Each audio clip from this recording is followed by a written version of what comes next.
जयंत पाटील यांच्याबाबत गोपीचंद पडळकर यांनी केलेलं जे काही वक्तव्य होतं त्याच्या विरोधात आज महाराष्ट्र संस्कृती बचाव मोर्चा जो आहे तो राष्ट्रवादी शरदचंद्र पवार गटाच्या वतीने काढण्यात आला आहे आणि हा मोर्चा आता राजाराम बापू पाटील यांच्या पुतळ्याच्या समोर आला आहे। आपण बघू शकतो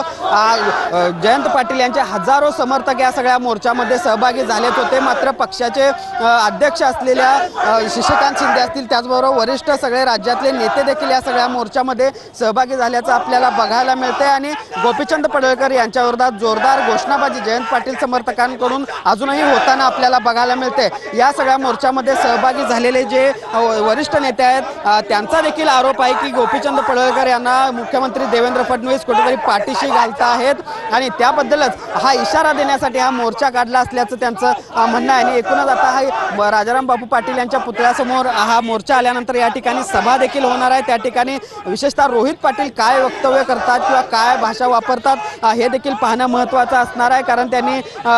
थेट या सगळ्या प्रकरणामध्ये मुख्यमंत्री देवेंद्र फडणवीस हे कुठेतरी पाठीशी घालत असल्याचा आरोप काही वेळापूर्वीच केलेला होता आणि त्यामुळे एकूणच आपण बघतोय या सगळ्या प्रकरणावरून आता राष्ट्रवादी शरदचंद्र पवार गट अजूनही आक्रमक असल्याचं बघायला मिळतंय। खरं तर हे वक्तव्य होऊन आता 5 दिवस उलटून गेलेले आहेत, मात्र अजूनही या सगळ्या वक्तव्याचे पडसाद जे आहेत ते सांगली आणि परिसरामध्ये उमटत असल्याचं आपल्याला बघायला मिळतंय। इस्लामपूर असेल, वाळवा असेल, या सगळ्या परिसरातून जयंत पाटील समर्थक आहेत ते मोठ्या नक्कीच भूषण, धन्यवाद तुम्ही दिलेल्या या माहितीसाठी।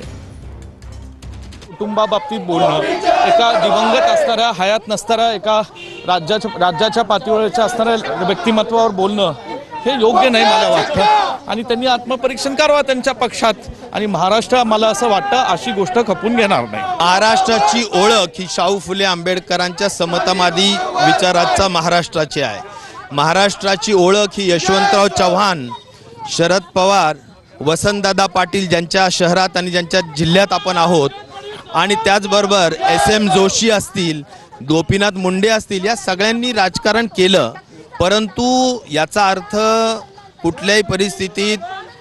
धोरणाचं राजकारण, एक सभ्यतेचं राजकारण केलं। पण सध्याची परिस्थिती अशी झालेली आहे की हे सगळे मुद्द्यावर न येता गुद्द्यावर आलेले आहेत आणि हे अतिशय निषेधार्ह